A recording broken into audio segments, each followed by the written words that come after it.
Hi guys, so I hope you've been enjoying the sprue only builds I've been doing this month. Still got lots of ideas to do, but obviously in this one I'm going to make something for Crazy Dave. You may have seen him in a few of my previous videos where basically any kind of vehicle I make, Crazy Dave is the driver. So I thought it's only fitting that Crazy Dave should have somewhere to make all these crazy vehicles, and this is it, Crazy Dave's workshop. So every part of this has been made from sprues. And yeah, obviously here's a card to sort of show the size and scale of everything. So let's get into it.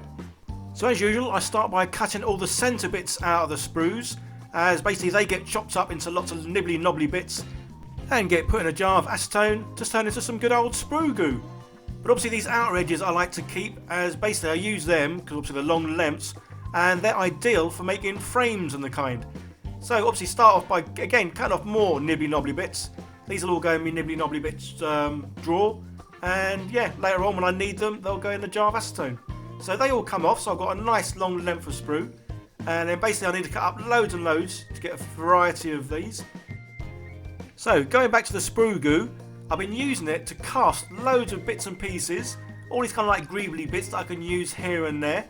And yeah, so there will be a video coming out soon showing how I've made all the moulds and done all the casting. But that will be a patron only video, guys. I have used normal mould making stuff, but I've also used this blue stuff, which really works out rather well for doing small little pieces. Plus you can make something and then reuse it again and again and again. So yeah, the pieces don't come out too bad. There are a few little air holes here and there. Well, I say air holes, basically that's obviously where the acetone built up and then evaporates, leaving the little air holes. But on the whole, the pieces don't come out too bad, and certainly are very usable. It does take a good 7 hours though for these pieces to be able to sort of cure in time to be able to take them out. So I've been making these over the last few days, so I've got lots of pieces all nice and ready to sort of make something with. So here's a bit of plyboard here. As you can see, well, basically I used this to make some of the moulds earlier on.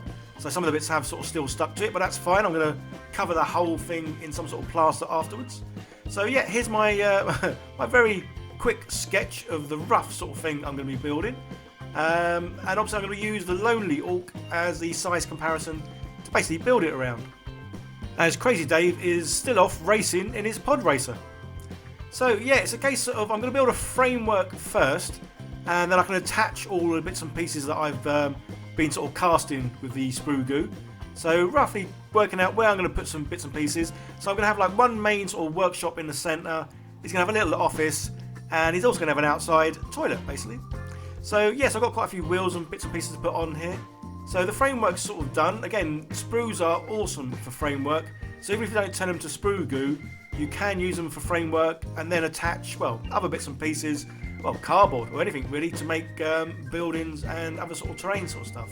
So yeah, good old framework out of sprues.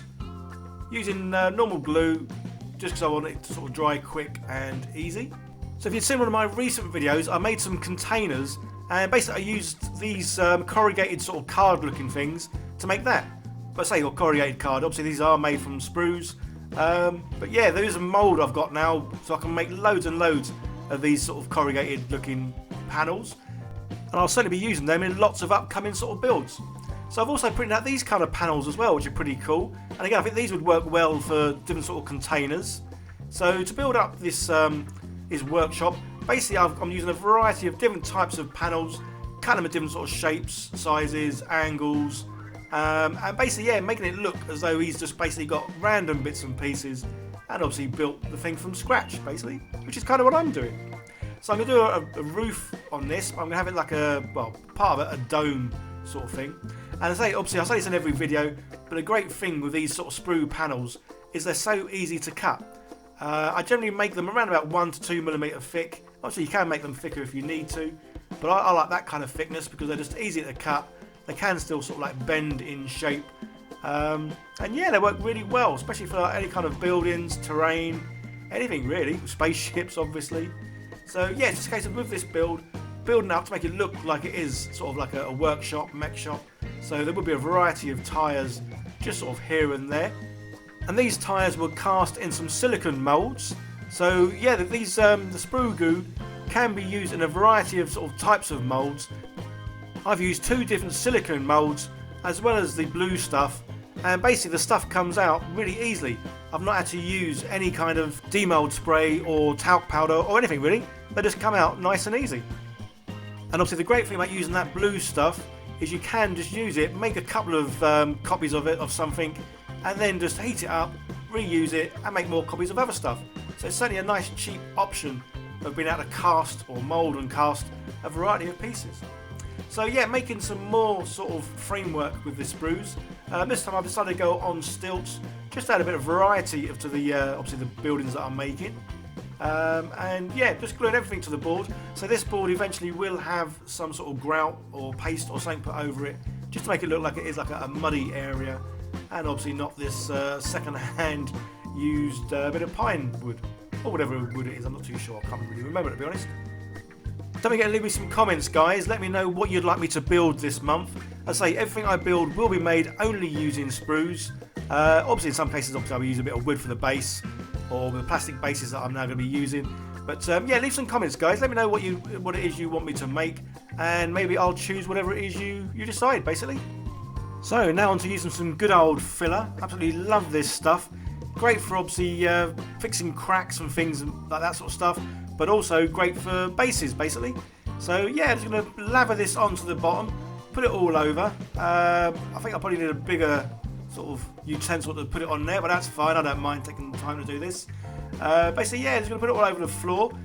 So this will cover up everything nicely, and I'll be able to make some sort of like texture into it, just so it looks like it's a muddy sort of base. And there you go. Obviously this stuff takes a good while to dry, so this is like the next day. But yeah, it's all ready. It looks more like snow obviously at the moment, but that's fine. Once I paint it brown, it'll look more muddy. So I've got lots and lots of bits and pieces left over from when I was doing obviously the cutting of all the panels and other bits and pieces. So I've kept these, especially because obviously they've got all these little air holes in them. It looks like bits of metal that have obviously been drilled and cut, and well, just like scrap metal basically. So yeah, going to glue these all over the place. Again, no real pattern to this, just sort of randomly put them down as though it was a bit of a stockpile of leftover metal sheets. So that's the other great thing about using sprues and the sprue glue. Basically everything I make or cut up or chop up or melt, I keep. So because you never know when you might need it. So the other thing I've done as well with the sprue glue is obviously put it into panels, and then I've wrapped it around a pencil, which I'm now having problems unwrapping for some reason. Oh, there you go, just slide it off.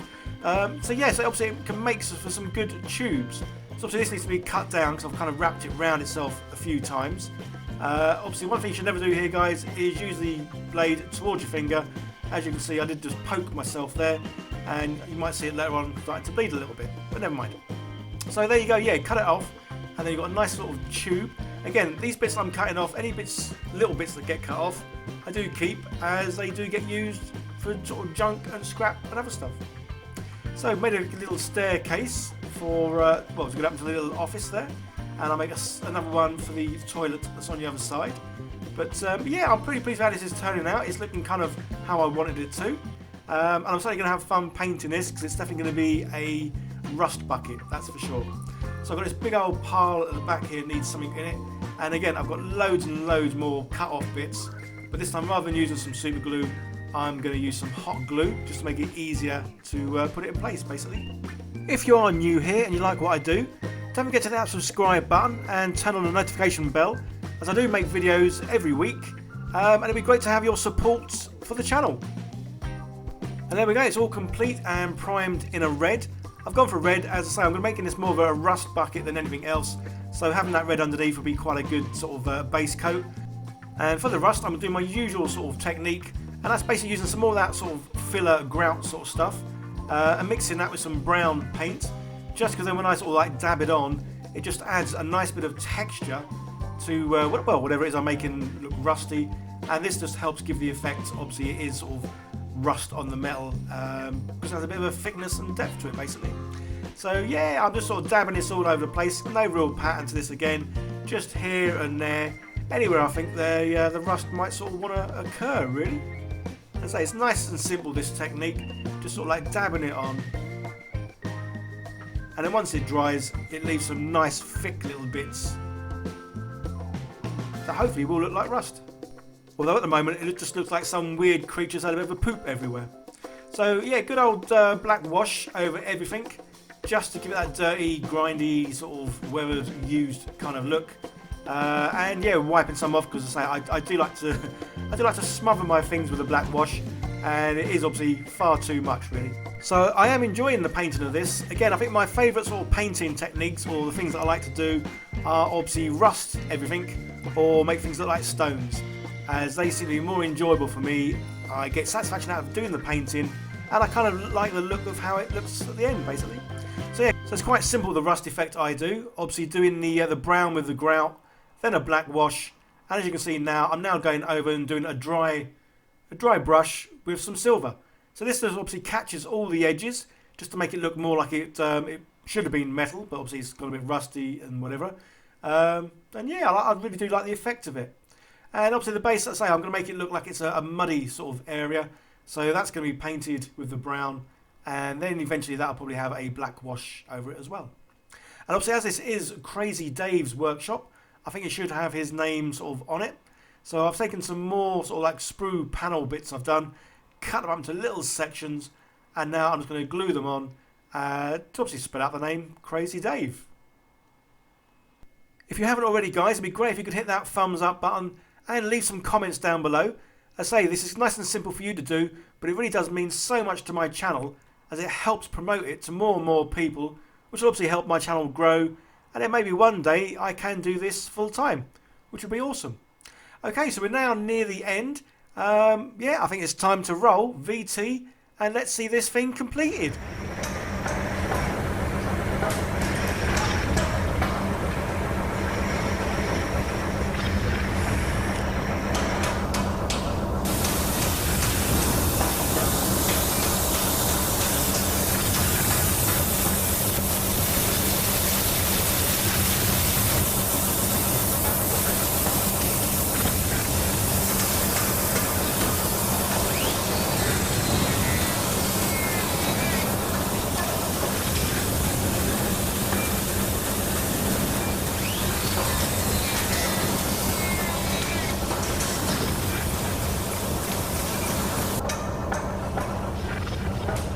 Hi guys, hope you enjoyed the video. If you did, don't forget to click on that like button. And if you're new here, hit the subscribe button up the top there. And if you want to help support the channel, become a patron just over here. And there's another video just over here, so you can see more of what I do. Okay guys, that's it. Bye for now.